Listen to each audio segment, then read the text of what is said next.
안녕하세요. 저는 45세 남자입니다. 저는 얼마 전 기가 막히고 소름 끼치는 경험을 했어요. 제 인생에서 이런 경험을 할 날이 올 줄은 몰랐습니다. 그저 남들처럼 평범하게 살 줄 알았거든요. 저는 조심성이 많은 성격이라 어디 여행을 가게 되더라도 처음부터 열까지 꼼꼼히 조사하는 스타일입니다. 사람을 처음 만날 때도 경계하고 조심스럽게 상대를 파악하죠. 스스로가 실수를 할까봐 더 정신을 바짝 차리기도 하고요. 이런 성격 덕에 중학교 선생님이라는 제 직업은 아주 천직처럼 느껴집니다. 수업 준비를 굉장히 꼼꼼하게 하고 사춘기를 보내고 있는 예민한 아이들을 조심히 대하는 저는 선생님이라는 직업에 굉장히 만족하고 있으니까요. 하지만 이렇게 조심성 많은 제가 설마 이렇게 뒤통수를 맞을 줄은. 역시 세상에 믿을 사람은 나 자신 말고는 없다고 생각되더군요. 여러분들도 제 이야기를 들으면 기가 막히고 소름이 끼칠 겁니다. 저는 아내와 같은 학교에 배정된 동료 선생님이라는 관계로 만나게 되었어요. 아내는 처음에 저를 어색해하는 듯 했지만 점점 저와 함께 점심도 먹어주고 수업 자료에 대해 대화를 나누며 친해지게 되었죠. 학교에서 흔히 말하는 편하고 친근한 친구 같은 선생님이 아내였고, 저는 꼼꼼해서 까탈스러운 이미지에 조심성 많은 선생님이었습니다. 저 같은 선생보다는 아내 같은 선생님이 훨씬 인기가 많았어요. 저는 그런 아내를 부러워했고 멋지다고 생각했습니다. 그렇게 우리는 점점 사이가 깊어져 연인 관계까지 가게 되었어요. 아내와 오랜 시간 연애를 하다 보니 자연스레 저도 아내를 닮아가게 되었죠. 아내의 긍정적이고 밝은 에너지를 받았나 봅니다. 저는 학생들 사이에서 꼼꼼하고 까탈스럽고 조심성 많은 선생님이 아닌 꼼꼼하게 챙겨주고 신중하며 재밌는 선생님이 되었어요. 이렇게 저를 멋있게 변화시켜준 그녀가 놀랍고 고마울 따름이었습니다. 그리고 결혼을 하게 된다면 이 여자가 아니면 안 되겠다는 생각도 하게 되었어요. 이렇게 멋진 여자를 놓치는 바보가 되지 말아야지 하고 결심했죠. 그렇게 우리는 3년의 연애 끝에 결혼을 하게 되었습니다. 그녀는 언니 한 명이 있었고 아주 사이좋은 자매라고 했어요. 언니는 돌아가신 어머니가 남기신 시장 채소 가게를 계속해서 운영하고 있다고 했습니다. 아주 속 깊은 착한 언니라고 입이 닳도록 칭찬했죠. 시간이 흘러 우리는 무사히 결혼을 올리게 되었고 아내, 언니, 처형과 장인어른의 축하를 받으며 우리는 행복한 가정을 꾸리게 되었어요. 아내의 말로는 처형은 이혼 후 혼자 살고 있다고 했습니다. 남편의 가정폭력으로 인해 이혼을 했고 그게 큰 트라우마로 남아 그 이후로 누군가와 연애도 안 한다고 했죠. 언니가 많이 힘들 텐데 내색을 하지 않아 더 걱정이라고 했어요. 아내는 그런 언니를 집으로 자주 초대해 식사를 대접하고는 했습니다. 언니, 채소 가게 하느라 힘들지? 몸 상할라. 밥은 잘 챙겨 먹고 있는 거야? 언니, 전보다 조금 야윈 것 같아서 그래. 어찌나 언니를 아끼고 걱정하는지 아내는 처형을 초대하는 날이면 상다리가 휘어지도록 밥을 차려놓고 처형을 맞이하고는 했죠. 다채로운 상차림에 처형은 항상 놀라워했고요. 예, 언니 많은 걸 어떻게 다 먹으라고 이만큼이나 차린 거야. 아유, 힘들겠다. 다음에는 언니가 뭐라도 만들어서 싸올게. 너만 고생시키니 너무 미안하네. 처형은 아내의 손을 잡고 고맙다며 너 덕분에 호강한다고 했죠. 참 보기 좋은 자매였습니다. 저희 집에 자주 오는 덕에 저는 처형에 대해 여러 가지를 알게 되었어요. 그 중에서도 참 부지런하고 성실한 사람이구나 라는 것을 가장 먼저 알게 되었죠. 시장에서 장사를 하기가 쉽지 않을 텐데 힘들지 않냐는 제 말에 처형은 웃으며 새벽같이 일어나서 도매시장에서 채소 공수해오는 거 제일 힘들지 파는 건 힘든 축에도 안 껴요. 그래도 새벽에 시장 가서 채소 싱싱한 거 보면 제 기분이 다 좋더라고요. 오늘은 싱싱한 채소를 팔 수 있겠구나 싶거든요. 처형의 말에 저는 참 편하게 별 생각 없이 사는 것 같아 부끄러워지기도 했습니다. 처형은 그런 사람이었어요. 힘들어도 그 힘듦 속에서 소소하게 행복을 찾는 사람. 아내와 저는 처형의 말을 듣고 반성하게 됐어요. 우리는 새벽에 일어나는 것도 아니고 그저 남들처럼 회사에 출근하듯 일어나 정해진 시간에 퇴근하면서도 매일 퇴근하고 나서 불평, 불만은 다 하거든요. 각자의 힘듦이 있는 것은 당연하겠지만 그래도 항상 불평, 불만을 하며 사는 것보다 주어진 삶 속에서 안온한 생활을 보낼 수 있다는 것에 감사하기로 했습니다. 하지만 아내와 저의 결심은 얼마 가지 않아 산산조각 나고 말았어요. 여느 날처럼 함께 출근을 하려 했지만 아내가 몸 상태가 좋지 않았습니다. 감기에 걸린 것 같다며 몸이 무겁다고 했죠. 마침 수업도 2교시부터 있으니 집 앞 병원에 들렀다가 출근하겠다고 했습니다. 제가 병원에 데려다 주겠다고 했지만 집 앞에 걸어가는 거니 괜찮다고 얼른 늦지 않게 학교에 가라고 했어요. 그때 아내의 말을 듣지 않을 걸 그랬습니다. 이날의 아침을 두고두고 후회하게 될 줄 알았다면 절대 그 말을 듣지 않았을 거예요.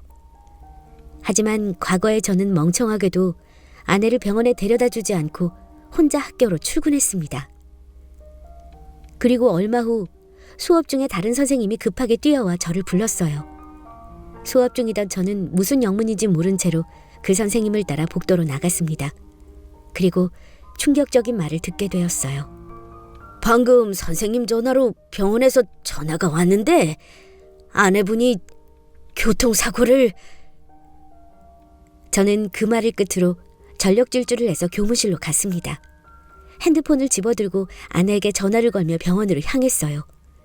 제발 잘못 온 전화이기를 바라면서 제발 이 모든 것이 현실이 아니기를 바라면서 말이죠. 하지만 아내는 전화를 받지 않았고 병원에 도착해 간호사를 붙잡고 아내의 이름을 말하자 제게 아내의 상황을 말해주었습니다. 보호자분, 지금 아내분 응급수술 중이시고요. 많이 위태로운 상황입니다. 수술실 들어간 지 얼마 안 됐으니 조금 걸릴 거예요. 저는 눈물을 흘리며 물었어요. 이게 대체 무슨 일인가요? 어쩌다가 아내가... 제 말에 간호사는 구급대원들이 보고한 내용을 들려주었습니다. 아내가 병원으로 가는 길, 횡단보도를 건너는데 운전미숙 차량이 앞을 보지 않고 딴짓을 하다가 길을 건너는 아내를 보고 당황해 브레이크를 밟는다는 걸 엑셀을 밟았다고 했어요. 아내를 들이받아 놓고도 너무 당황해 계속해서 엑셀을 밟았죠. 그 덕에 아내는 전신이 만신창이가 됐다고 합니다. 차마 입으로 담기에도 끔찍할 만큼 저는 그 얘기를 듣고 절망했습니다. 아내가 살아 돌아오지 못할 것만 같았어요. 이미 가망이 없는 건 아닐까 싶었죠. 저는 아내가 죽으면 같이 죽어버리자고 마음먹었습니다. 내가 아침에 아내를 병원에 데려다 줬으면 이런 일은 없을 텐데, 내가 아내를 더 챙겼으면 감기 걸릴 일도 없었을 텐데, 모든 것이 제 책임이었어요. 다 저로 인해 벌어진 사고나 다름없다고 느꼈죠. 너무나도 후회됐습니다. 모든 것을 잃어야 소중한 줄 안다는 말이 너무나도 슬펐어요. 소중하다면 마땅히 지켰어야 했는데 저는 아내를 지켜주지 못했기 때문입니다. 제발 사람만 달라고 빌고 빌었어요. 만약 당신이 죽는다면 나도 따라 죽어버릴 거라고. 당신이 죽어버린다면 난 당신과 다짐했던 힘듦 속에서 행복을 찾는 일 따위는 할 수 없다고. 사랑하는 아내가 이 세상에 없는데 어떻게 행복할 수가 있겠습니까? 어떻게 아내를 두고 저만이 행복을 찾을 수가 있겠어요? 그렇게 저는 사람만 달라고 간절히 빌고 또 빌었습니다. 간절한 제 말이 닿았는지 아내의 수술은 무사히 끝났다고 했어요. 저는 눈물을 흘리며 아내는 어디냐고 물었고 입원실로 옮겼다고 했습니다. 그리고 아내가 이대로 깨어나지 못할 수도 있다고 했죠. 저는 그저 아내가 숨을 쉬고 있다는 것만으로도 감사했습니다. 아내가 교통사고로 인해 혼수 상태라는 말을 들은 장인어른은 충격으로 쓰러지셨고 처형은 울면서 병원을 찾았어요. 저는 아내의 병간호를 하기로 했습니다. 저는 학교에 간병휴직을 내고 아내의 이름으로는 질병휴직서를 제출했어요. 아내의 곁에 붙어서 항상 아내를 보살피고 싶었습니다. 몸을 움직일 수도 없고 깨어나지도 못한 아내를 누구에게 어떻게 믿고 맡길 수 있겠어요? 저는 아내가 어서 깨어나기를 바라면서 매일 지극정성으로 간호했습니다. 그렇게 1년이 지났어요. 깨어날 거라고 믿었던 제 마음도 점차 흔들리고 있었어요. 이대로 아내가 깨어나지 않는다면 어떡하지? 점점 모아둔 돈도 다 떨어져 가는데 어쩌지? 저는 머리가 아팠습니다.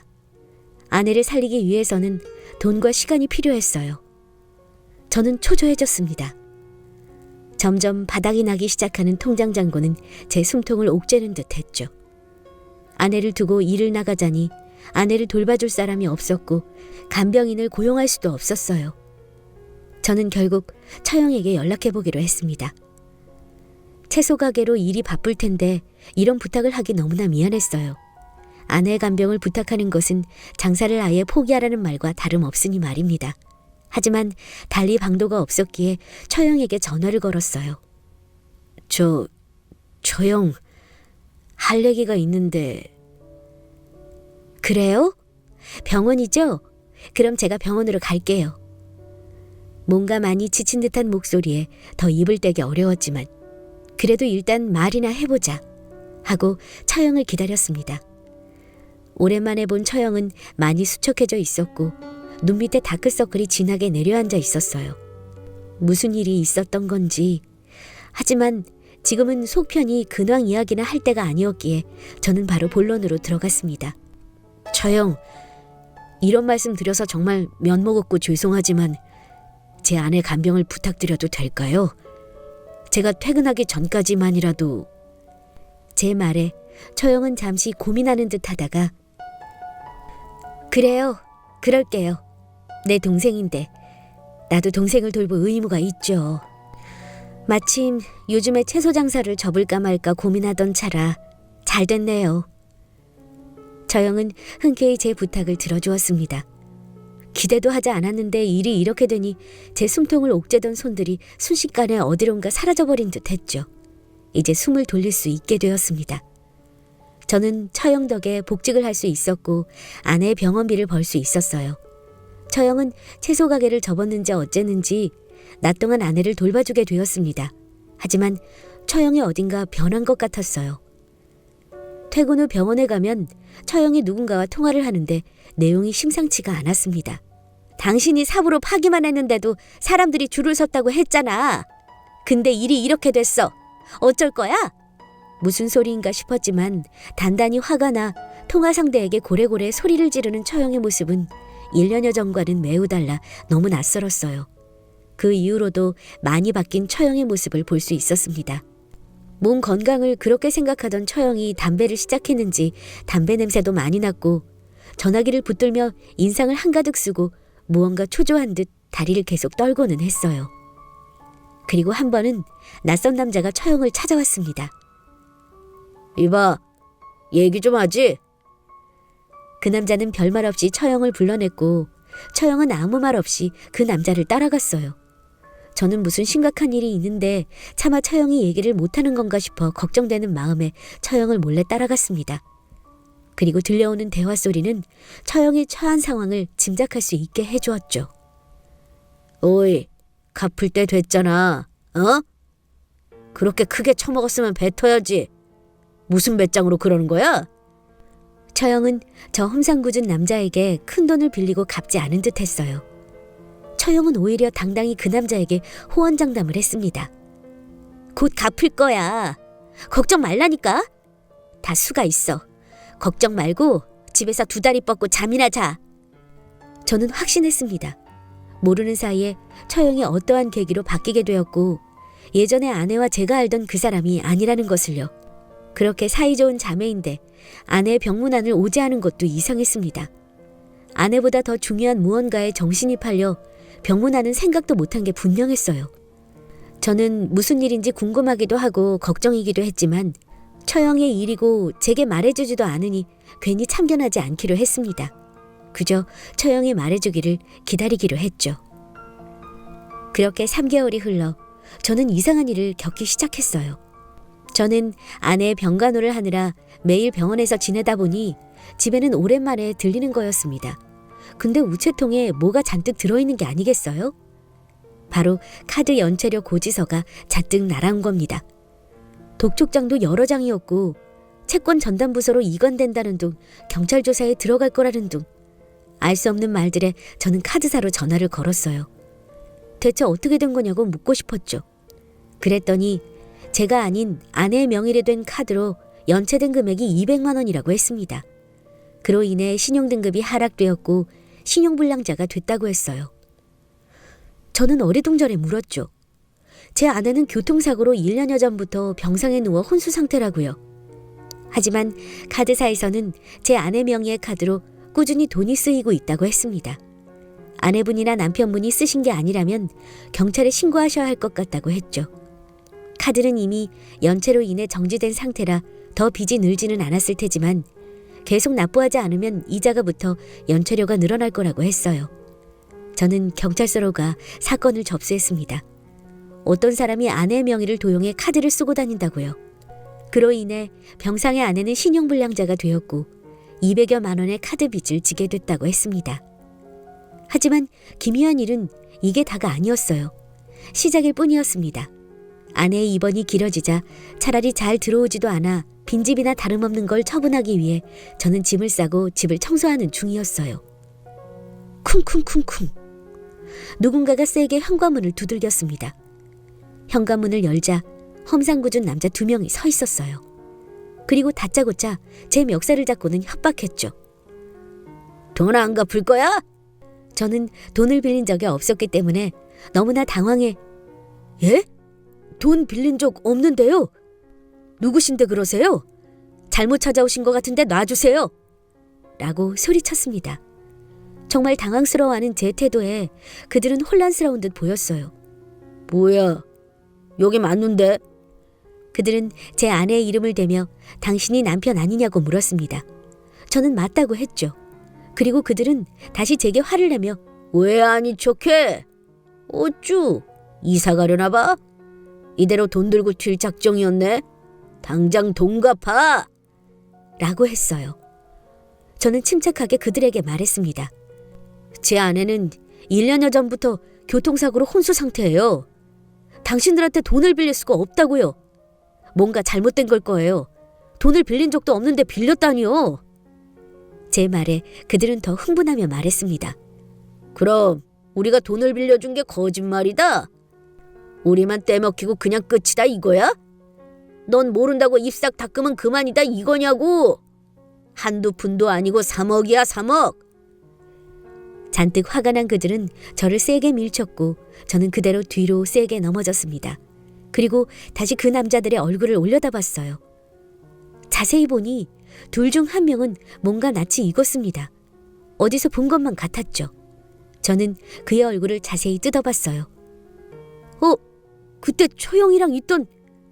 그는 예전에 처형을 만나러 병원에 찾아왔던 그 험상궂은 남자였습니다. 처형에게 돈을 갚으라고 했던 그 남자요. 뭔가 퍼즐이 맞춰지기 시작했습니다. 저는 그 남자들을 뿌리치고 병원으로 달려갔어요. 지금쯤 아내는 처형과 같이 있을 테니 이대로 둘 수는 없었습니다. 병실에 도착하자 처형은 아내를 돌보고 있었어요. 아니, 그렇게 보이는 거였죠. 자세히 보니 처형은 한 손에는 종이를 들고 다른 손으로는 아내의 손을 잡고 있었습니다. 처형, 뭐 하세요? 제가 소리치니 처형은 소스라치게 놀라며 아내의 손을 놓고 종이를 가방 안으로 구겨 넣었죠. 지금 그건 뭐예요?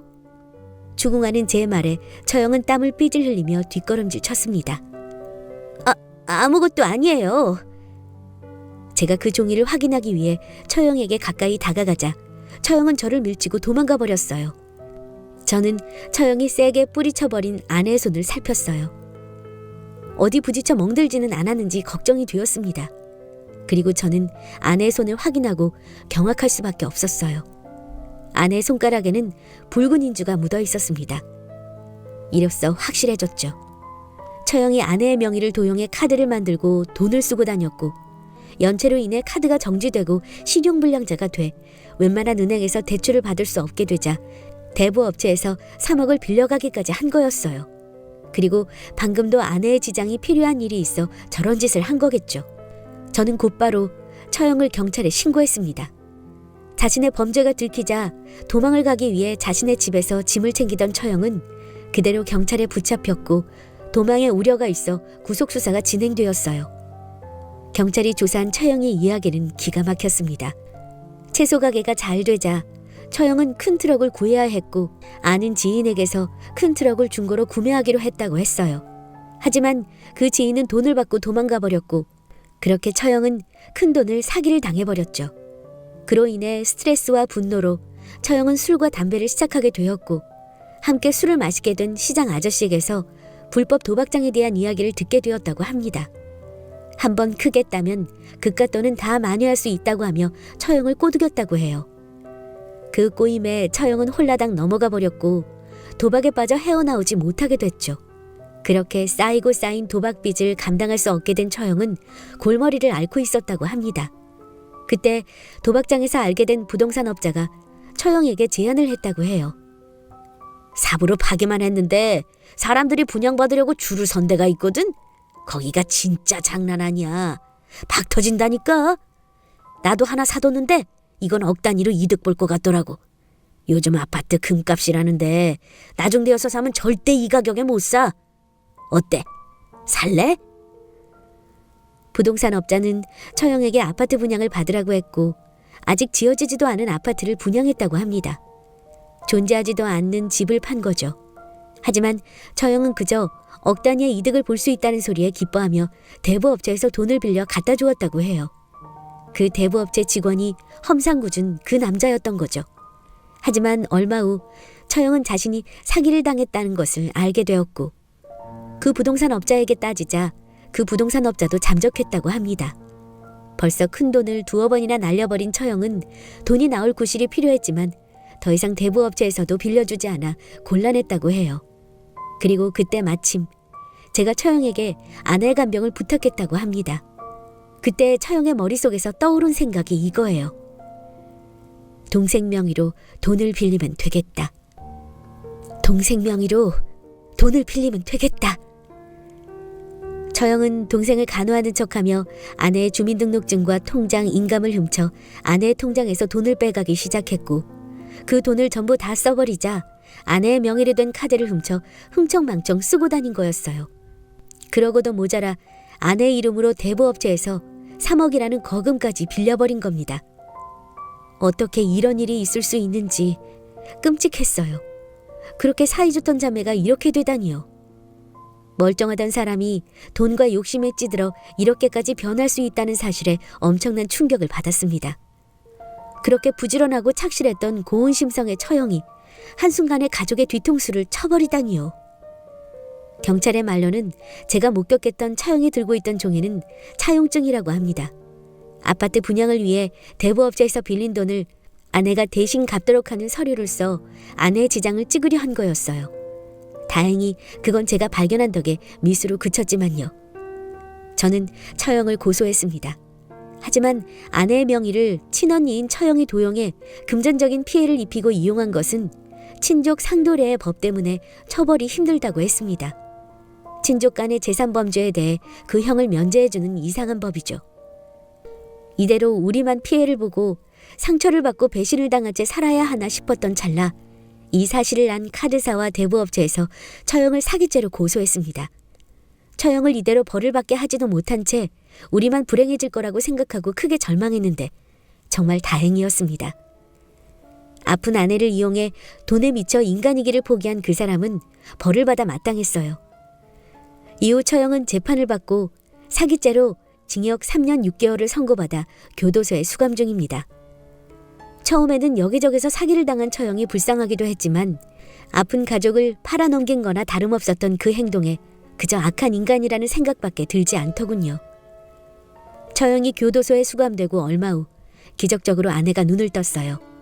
아내는 어느 순간부터 정신은 있지만 눈을 뜰 수도 없었고 말을 할 수도 몸을 움직일 수도 없었다고 했습니다. 그래서 제가 하는 말, 처형이 하는 말들을 다 들었다고 했죠. 제가 학교에 가 일을 할 때 처형이 아내에게 했던 말은 가히 충격적이었어요. 평생 이렇게 누워있으렴? 그래야 이 언니가 널 이용해 먹을 대로 이용할 거 아니니?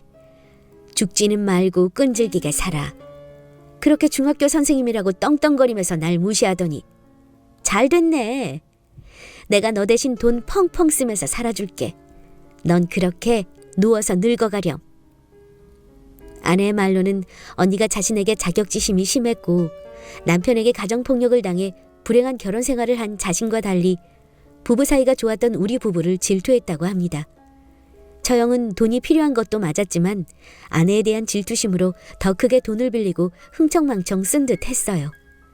아내는 자신의 언니가 그런 악마인 줄 몰랐다며 펑펑 울었죠. 현재 저와 아내는 둘이서 알콩달콩 잘 살고 있어요. 아내의 이름으로 된 채무도 아내가 갚지 않아도 됐고 아내는 아직도 몸이 성치 않지만 차차 회복해 나가는 중입니다. 우리는 이제 서로만을 믿고 살아가기로 했어요. 가족이라도 믿을 건 못 된다는 것을 이번 일을 계기로 크게 깨달았습니다. 여러분들은 믿었던 사람에게 뒤통수 맞는 일 없길 바래요. 긴 이야기 들어주셔서 감사합니다.